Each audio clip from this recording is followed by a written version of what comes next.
Matt Moscona. I'm very important. After further review. Say it one more time. After further review with Matt Moscona. And here we go. Live from the Raising Cane studio. Let's ride!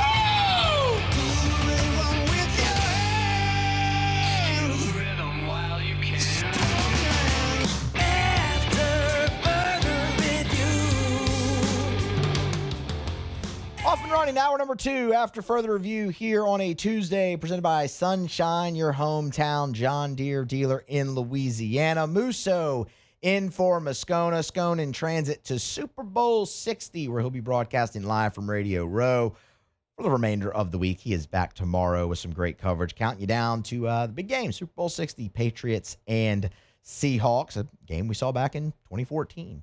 And I mean, look, he's got some great stuff already lined up. Said earlier in the show, got the guest list already emailed to me, so Paul and I can make some preparations for that. And it's a who's who, man. So you're gonna want to be here for the Super Bowl Radio Row coverage on AFR. 1 hour in the books. Thanks to Shay Dixon hopping aboard, previewing the traditional signing day, which is tomorrow, Wednesday, February the 4th. If you missed that, you can catch it on demand. AFR on demand, of course, presented by Brett Golf. Patrick Coogan, former LSU pitcher, All-American, two-time national champion. He's going to join us in the next segment. Talk about some of this LSU baseball team. Talk about some of this pitching staff, guys going into different roles, what it takes to maybe go from the bullpen to the starting rotation for certain guys. Obviously, Cougar was on a team that did go back-to-back. What it takes, mindset, and all of those things as LSU and Jay Johnson get their second crack at doing so here in year number 5 of him at the program. So looking forward to the chat with Patrick Coogan here in about, call it 14 or so minutes. But we do have some news regarding the New Orleans Saints, and it is good news for Kellen Moore and his staff. Of course, Scott Tolzien, quarterback's coach, was interviewed for the Pittsburgh Steelers, a vacant offensive coordinator position under now first-year head coach Mike McCarthy. Know he was in Pittsburgh on Monday for another interview. Talked about that on the show yesterday, a report. And then here on Tuesday morning, Jordan Schultz was the first to report the news that Scott Tolzien will remain with New Orleans as the quarterback's coach for a second year under Kellen Moore after interviewing with Steelers for the OC job. Look, Schultz also went on to note that Tolzien was considered the favorite, like the leading favorite to land that job in Pittsburgh under Mike McCarthy, who, by the way, went unnecessarily hard after the Saints staff. I mean, he hired Jari Evans, went after Scott Tolzien, also went after Chase Hazlitt, who also will remain in New Orleans. A little bit more on that momentarily. But just, Mike, chill out, bro. Calm down, man. It was a 6-win team last year. Don't come sniffing around so much. But Tolzien, leading candidate to land that job. Spurns Pittsburgh will be back. This is massive for a couple of reasons. Number one, just what it does for the quarterback room. I mean, you saw Spencer Rattler, Tyler Shuck, both of them start games. Both of them play really well. And obviously you saw the trajectory just increase with Tyler Shuck. And Scott Tolzien is credited for a lot of that, along with Kellen Moore. But Scott Tolzien worked hands-on, day by day. He's been on the morning show with Jake and Flynn and has talked about the work that he was able to do with both guys, including Tyler Shuck. But you look at the way this staff brought Shuck along, where, they eased him in, preseason, training camp, all of those things. And by midseason, he's ready to go in there and start, and he just kind of took off. Scott Tolzien's a big part of that. You keep the same voice in that room where you have young guys. Remember, the Saints don't have a veteran quarterback in the room. It is Shuck, Rattler. Jake Haener just signed with the Kansas City Chiefs. You wish him the very best. Keeping the same voice, a guy who started in the league, a guy who played in the league in Scott Tolzien, and who obviously Rattler and Shuck are very comfortable with. That's massive for continuity purposes and just their development, but specifically the development of Tyler Shuck. I don't really think that can be overstated, can it? How well Shuck took off under Tolzien and Moore. So to keep those two together, that's huge because now, remember, the sample size is small for Tyler Shuck still. Everyone's hyped up. Everyone's excited for what he can do, and the expectation is going to be high for him in his first full season starting in 2026. But it's also just that. It's his first full season starting in 2026. So if you would have had to change the voice in the room there, that's just not necessarily something that I would have been in favor for, or I think many of you would have been in favor for. And commend Scott Tolzien, man. There's going to be opportunity for him to get an offensive coordinator job. Look, we don't really know much about him outside of the quarterback coach. He's never been an offensive coordinator in the league, but I'll tell you what, he was the offensive coordinator for the American team in the Senior Bowl this past weekend, and to watch him, how he scripted that first drive, and they went straight down the field with Nuss leading the charge. You had the wrinkle at the end with Nuss pulling the ball going in. He had a great tempo and a great rhythm to that offense. It's easy to see just in that small of a sample size why teams are probably high on him there, and why more opportunities will come for him at the offensive coordinator position. But to be able to retain him for a second year, keeping continuity in the quarterback room first and foremost in the development of Tyler Shuck, that's absolutely massive. The other thing we mentioned was Chase Hazlitt, tight ends coach as well, was interviewed for a position on the Pittsburgh Steelers staff. He will remain. And this is the much broader picture of why it's huge to get Tolzien Hazlitt back. It shows investment and buy-in in what Kellen Moore is building. Those guys, they want to be a part of this.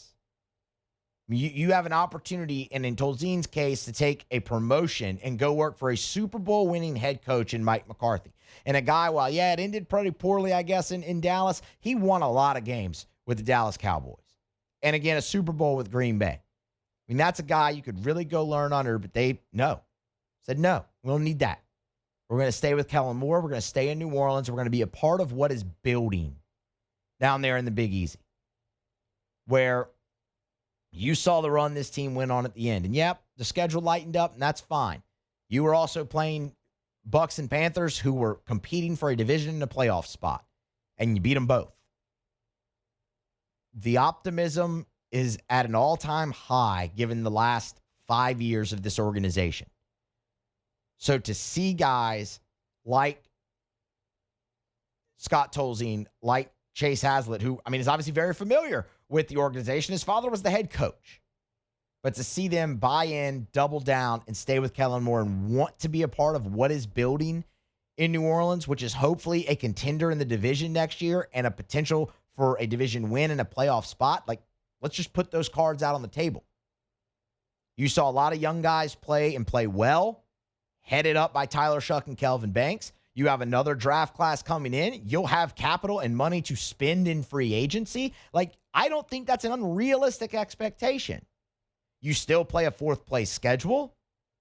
Look at the New England Patriots. Everybody, cracked on them. Easy schedule. That's why they are where they are. Well, they're in the Super Bowl now with a lot of pieces similar to what you're returning. So to see those coaches, they're going to be a part of it. I think that's very meaningful. I think that's very important. I think that's a great sign for Kellen Moore's direction here in New Orleans. Now, look, it's great to talk optimism. It's great to talk expectations. They're going to have to go out there. They're going to have to complete this offseason. They're going to have to hit in the draft again, hit in free agency, and go out there and ultimately win games. But I think it's undeniable that the trajectory is pointing up for the New Orleans Saints. And it's great that these guys want to be a part of it. The other thing is staff retention as a whole. You look at the turnaround that Brandon Staley's defense had in the second half of the season, where they ended up a top 10 unit in the league. That's a guy who's a former head coach, and he didn't get really any sniffs at jobs.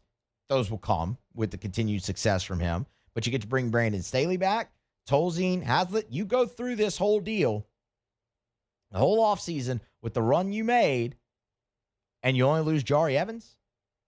That is major success for Kellen Moore and his staff and retention going forward into what is, as we laid out, a very pivotal year for the New Orleans Saints, where they hope to get back into the race for the division and the playoffs and hopefully find their way there.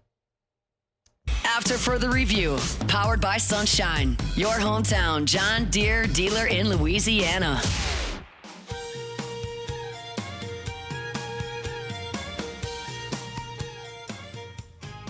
Continue here after further review presented by Sunshine, your hometown John Deere dealer in Louisiana. Musso in for Moscona. We are 10 days away from opening day at the box. LSU, the defending national champions, they will take on Milwaukee. In fact, just into the inbox here in the last break, the USA Today coaches preseason baseball poll is out, and your Fighting Tigers of LSU topped that poll at number 1 in the country. It's the second number 1 preseason ranking for LSU. They have not been ranked below number 2. So expectations are abound, as they usually are this time of year when it comes to LSU baseball. A guy who knows a lot about that is former Tiger All-American and 2-time national champion pitcher Patrick Coogan.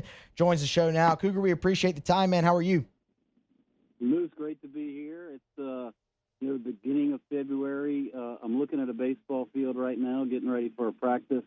And it's 68 degrees, my brother. It's baseball season. It is. I was out at a scrimmage on Sunday, Cougar, for LSU, and it was 45 degrees. And I said, you know what? This actually just kind of feels right. I'm cold, but, LSU baseball's out there. It's supposed to be cold this time of year. Let's start with expectations for this team. And I wanted to ask you specifically because, look, you played and were in the spot that the group of guys is this year, where they're expected to go back to Omaha and potentially win this thing for a second year in a row. Of course, y'all did that in 96, 97.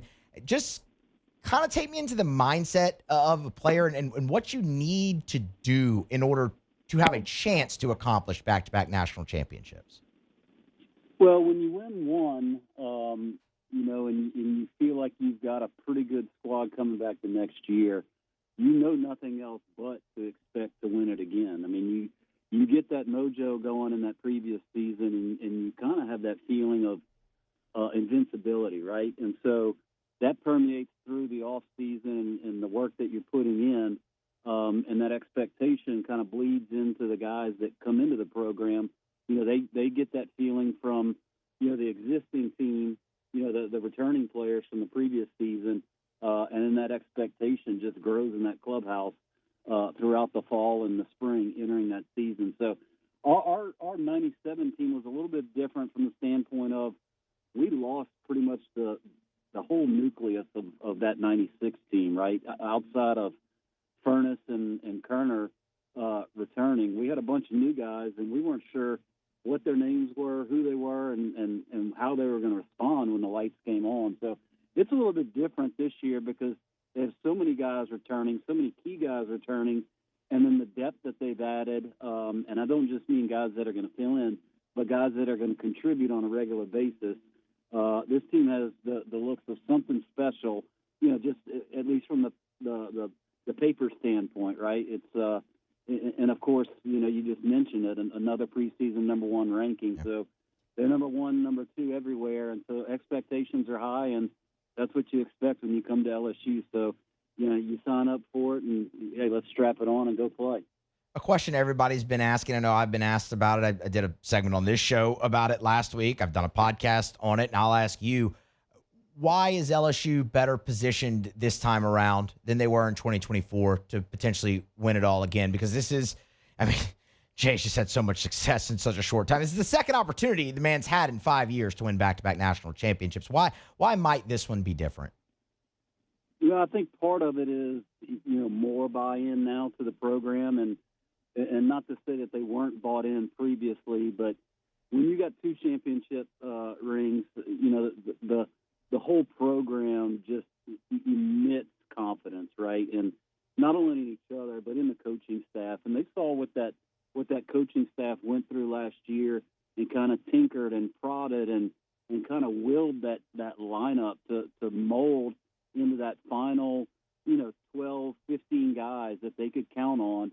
And when you got that kind of buy-in from everyone in your roster, the top to the bottom, and guys accepting roles, I think it makes it a little bit more easier to trust all the guys around you and to trust the guy who's making the lineup card to know that he's putting the team in the best position possible to win. So, I think that's it. Depth is going to be a huge thing. I mean, we'll get into it, I'm sure, when you ask me some additional questions. But the guys that they have, whatever the starting lineup is for the first night, there's a lot of confidence in that program that the guys who aren't starting that opening night could be key contributors and starters, come down the stretch, and that they will figure that lineup throughout the entire season. As Jay does, he kind of plays with the lineup, not only the batting order, but who's playing what position, and who gets the start at a position play. Former Tiger great Patrick Coogan joining us here, talking some LSU baseball. The Tigers are just 10 days away from opening up their title defense at Alex Box Stadium against Milwaukee. Let's talk about some of the pitchers. I mean, because when you talk depth, that's kind of where the majority of it is. 21 arms on this staff. We'll go with the rotation here to start. And there's a couple guys who are looking to move from the bullpen into the starting rotation. You look at a guy like Kason Evans. You look at a guy potentially even in Cooper Williams, who's really vying for a spot there. We've seen mixed results with that throughout kind of the history of LSU baseball. I mean, a guy like Zach Hess immediately comes to mind, who was a back end of the bullpen guy, wanted to, try his hand in the rotation. It didn't work. You were a guy who pitched out of the bullpen and in the starting rotation. Why is that a struggle for some guys making that change? Yeah, it's a different mindset, Moose. You as a starter, you're looking to get each hitter out. If you have a good outing, you want to get each of those guys out 3 times, right, in a game. Whereas if you come in as a reliever, you're getting that first guy out, then the next guy, then the next guy. And if you stay in, let's go, I got another chance, I'm going to get it. So you're always showing your best stuff, right? Well, as a starter, you can't necessarily do that. You're trying to get guys out, in under 5 pitches as a starter, so you can conserve your pitch count and go deep into a game. So, you may get, the leadoff hitter in the first inning, and you feel like you can put him away with, one of your nastier pitches. But you also got to think in the back of your mind, what happens if I'm in the 5th inning with 2 guys on, 2 outs, and this guy comes up? I might need to save that pitch to get out of that spot. So your mindset's a little bit different on how you set guys up and finish them off as a starter rather than a reliever. And so that takes some, shift in your mindset. And guys, I think you'll see a couple guys this year who will go, kind of a hybrid deal where they'll go from starter to reliever back to starter this year. And so you'll see that kind of mind shift change throughout the season based on where they are, whether they're starting or reliever. So that's a big key for those guys who are making that transition from the bullpen to the starting mound. Expectation for a jump with Kason Evans this season? Yeah, the expectation is he will be the ace of the staff, get the ball on Friday night, and they expect to do that, 15, 16, 17 times this season, is give him the ball and, start 1-0 on the weekend. And so that's a big responsibility out of him, something that he hasn't experienced yet. But, I remember watching him last year and just thinking about the maturity and the kind of experience, even though he didn't have it. You just felt that calmness out of him, especially in Omaha when he got the ball and came into the game. It was like a calmness came over him on the mound, and he really looked like he had a starter's mentality. So, he'll be the first one to get the ball on Friday night, and if everything works out as expected, he'll get it many, many more times after. A couple more on some starting pitching. Cooper Moore, the transfer from Kansas. I mean, Cougar, he has been really awesome since he stepped foot on campus through the fall. And, I mean, he hasn't given up a run so far in his 2 preseason starts. It's a guy that can fill a lot of roles. He pitched in every rotation spot for Kansas a year ago. More of a pitchability guy. Where's your level of intrigue, excitement for a guy like Cooper Moore? We're talking about Cooper Moore or Cooper Williams? Cooper Moore. We could talk about both of them if you would like. Yeah, I think Cooper Moore, natural, nice segue, Moose. I think he'll get the ball on Saturday night. If I'm kind of reading the tea leaves, he's a guy that's going to come in there and give you a lot of pitches or a lot of strikes. Seems to have more of a start of the game mentality and with some longevity, and I think that kind of gives him the edge to get one of those top 3 spots in the weekend. The shift to Cooper Williams, I think, he's got every ability to be a starter, but I think he's so valuable out of the bullpen that at least to start the season, he may be the first guy you see out of the bullpen on Friday because of what they think of him. I know Coach Yesky and Coach Jay sent him out to Arizona this summer along with William Schmidt to work with some guys at a pitching academy out in Phoenix to really, hone in on his skills, really improve his off-speed pitches and dial those in.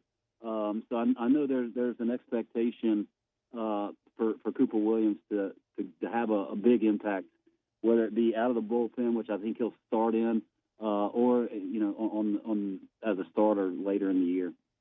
Last one for you, because I know you got to run. Your time appreciated. I did want to ask you about William Schmidt, obviously a guy you're very familiar with. Came in with all the expectation, had some moments a year ago, really struggled in conference play. Guy could pitch in the rotation, he could pitch in the bullpen. What are you looking for from a jump, and what have you maybe seen from William Schmidt here in the offseason leading into a sophomore season? I think his stuff has continued to get better. I think his command is a little off. I think in the last inter squad, he had decent numbers, but the walks were just too high. I think he had 5 or 6 walks in about 3 innings last weekend. So he's got to improve on that. And I think that's a confidence thing, right? He's got to have that confidence that even when he doesn't have his best stuff or is swinging this stuff, that it's still good enough to let him put it in play. Pitch the contact, use that defense behind you, because when his stuff is on, it's electric. But not everyone's on, every time out. And so, I think his next step in his career progression is to have a little bit more confidence that his stuff, even when not its best, is still good enough to get the job done. Certainly feels like he, among others, will definitely be a part of this thing for LSU in 2026. Cougar, we appreciate the time as always, man. We'll have to chat again soon. Yes, sir. Thanks for having me, Matt. Absolutely. Again, former LSU All-American and 2-time national champion pitcher Patrick Coogan. So it's February 3rd. I understand. We're a long way away from spring football. We're even a longer way away from the regular season starting in 2026. But you see all these way too early top 25s and things of that nature come out after the transfer portal really winds down, and that's where we are. The transfer portal is winding down. You're not even really seeing commitments anymore now that you're, three weeks or so removed from it opening, maybe a month even removed from, a month removed. It opened on January 2nd. So, yes, a month removed from it opening. But Brandon Marcello over at CBS Sports did a way too early 2026 SEC Power Rankings. And I want to go through it because I think it illustrates a bit of a bigger picture with where the league stands at college football right now. I won't bury the league too much for you, though. LSU came in at number 5, which may be lower than some of you expected. The teams in front of them, Texas at number 1, Georgia at number 2, Texas A&M at number 3, Oklahoma at number 4. One thing that all of those teams have in common that LSU doesn't, and LSU was actually the first team on this list without this, is all 4 of those teams returned their starting quarterback from a year ago. LSU obviously does not. Sam Leavitt comes in, number 1 player in the transfer portal. Awesome. He's going to miss spring practice. Okay. It stands to reason that there could be a learning curve for him getting into the offense, in the summer and the fall, and then easing his way back into playing football again in the regular season. Like, that could be a thing. I mean, you're going to see Longstreet and Landon Clark get the reps in spring.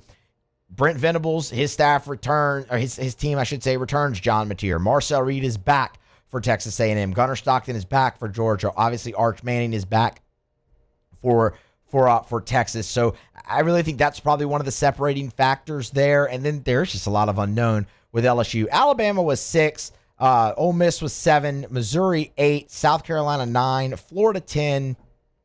Tennessee 11th.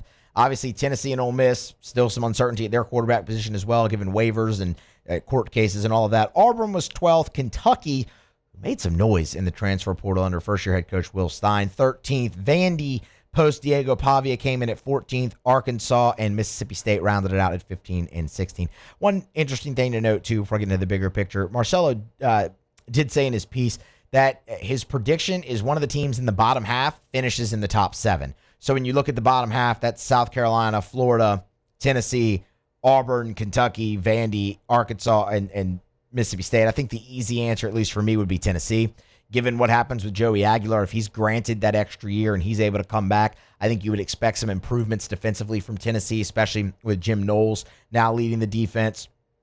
for the Vols, and you get a guy like Aguilar back, who was threw for 3,500 yards a year ago and 24 touchdowns. Tennessee in the bottom half of these power rankings would stand to attest as a team that maybe goes up in the top half, in the top 7, a finish there. But what I wanted to say was, look, the SEC, they are not the standard bearer in college football anymore when it comes to winning. I mean, the Big Ten has won the last 3 national championships with 3 different teams. It's very reminiscent to how the SEC's run of dominance started when you saw, Florida, LSU, Alabama, and Auburn, 4 different teams win national championships in a 5-year span. When the SEC's just run and reign of terror started. Like, that's similar to what the Big Ten is doing now. I look at the SEC and I say, show me the proven team. And I think that's where you look at them and you go, maybe they are being passed up. And maybe, not maybe, NIL and transfer portal has leveled the playing field. Who's the proven team in the SEC this year? Let me tell you, it's not LSU. LSU has a chance to be great and win the league and be in the playoff and all of those things, but you have questions that you have to answer. You turned over more than half your roster. Georgia, they get their quarterback back, and look, they're going to be good under Kirby Smart, but they had holes, and a lot of them were on the defensive side of the ball for Georgia a year ago. Is that fixed?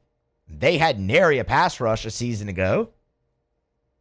Georgia hasn't been able to advance past the quarterfinals the last 2 seasons.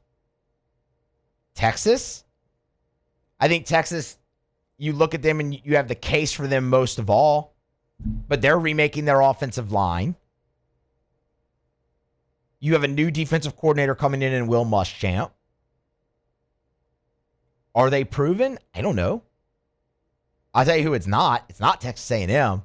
If I had one problem with these power rankings, it would be A&M at 3. Yeah, you get Marcel Reed back. That's huge.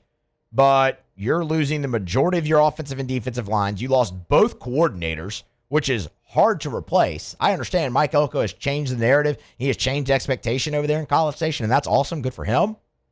But that's a hell of a lot to replace in the trenches and both your coordinators. That matters. You can sweep that under the rug all you want. LSU the last 2 seasons has shown you how much that actually matters. You were replacing both coordinators in 2024, and you saw struggles on each side of the ball. You were replacing your entire offensive line a year ago, and you saw how that went. They're not the proven team. Definitely isn't Alabama. So who is it? Show me that team. And I don't think they're out there. It's going to be a fascinating spring and a very pivotal spring for this league if they want to get back to the mountaintop in college football. Because I can look at the Big Ten and I can see proven teams. Ohio State is a proven team, y'all.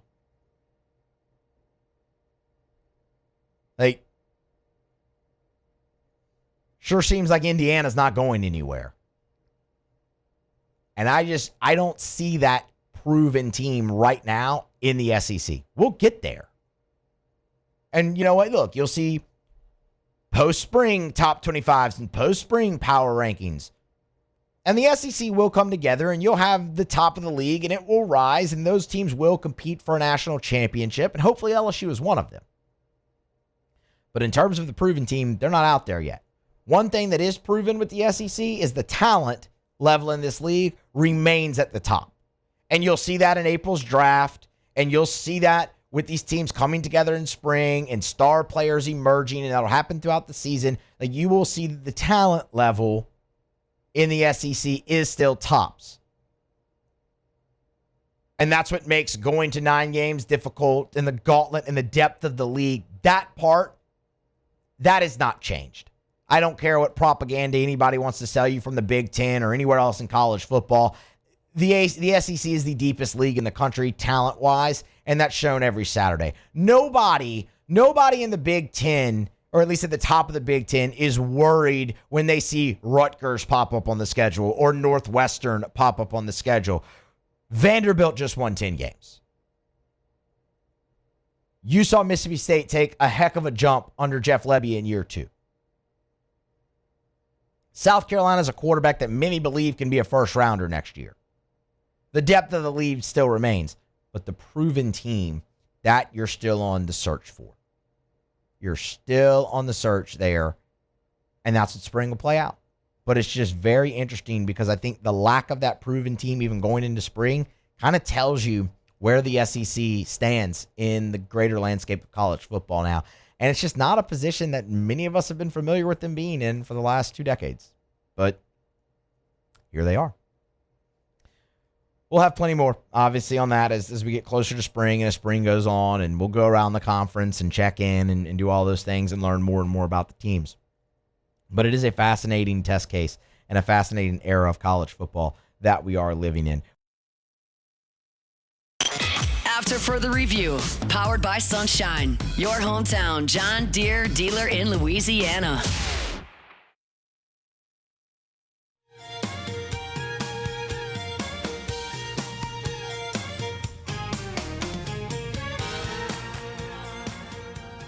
All right, welcome back in. After further review, Tuesday show presented by Sunshine, your hometown John Deere dealer in Louisiana. Musso in for Moscona. Scone wheels up to San Francisco Bay Area for Super Bowl 60. We'll bring you live coverage, Radio Row, Wednesday, Thursday, and Friday to close out the week here on AFR. So be sure you're back tuned in tomorrow for that. Right now, we're closing out hour number 2 here on a Tuesday, and we will do so with Tigers in the Pros. Take it away, Taylor.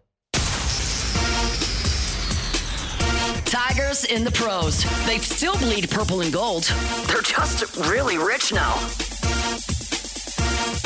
All right, a triple header last night for LSU Tigers in the Pros as far as on the basketball court goes. We'll start in Houston first. Tari Eason just playing tremendous this year for the Houston Rockets. They are also 31-17, one of the better teams in the NBA. They get the 118-114 victory over the Indiana Pacers.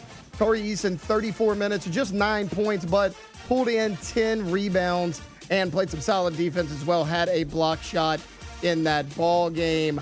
Naz Reid, Minnesota Timberwolves, they scored a lot of points, but they lose to the Grizzlies 137-128. Really high scoring game there. Naz Reid, 26 minutes off the bench, had 10 points, 1 for 6 from the three-point line. Also 6 rebounds, an assist, and 4 block shots last night for the big man. Finally, our guy Tari Eason out there in Philly. The 76ers get a 128-113 win over the LA Clippers. 11 minutes for Trendon Watford. You and I were just talking about it. Playing a lot of minutes, but lost his spot because of injuries, trying to kind of battle back. But 11 minutes off the bench, 3 points, 1 rebound, 1 assist for Trendon Watford. And that is Tigers in the Pros. And this is After Further Review, presented by Sunshine, your hometown John Deere dealer in Louisiana on a Tuesday. Set for the top of the hour break here. But before we do that, a word from Matt and our wonderful sponsors. As we get on down the road, remind you about South Point Volkswagen, airline just north of Highland, and southpointvw.com. New and certified pre-owned in Baton Rouge and online at southpointvw.com, southpointvw.com. You know, one of the things that's really worth stressing when I tell you all the time about why I love driving a Volkswagen. Remember, at South Point Volkswagen, their vehicles are manufactured right here in the US of A. So you get the great German engineering, safety features, performance, all of it, without the cost and the benefit of supporting American jobs.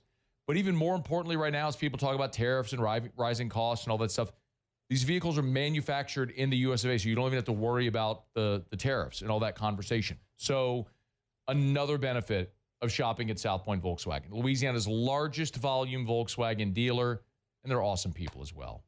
Volkswagen, so much it's a culture, it's a vibe, it's fun to drive, and they're fun to deal with as well. Airline just north of Highland, South Point Volkswagen. All right, man, 2 hours in the books. It's flown by here today. Thanks to Shay Dixon, obviously in hour 1. Patrick Coogan earlier this hour stopped by. We talked some about the LSU pitching staff and just the expectations and handling those for a team looking to go back-to-back and 3 out of 4, as a matter of fact, with national championships as well.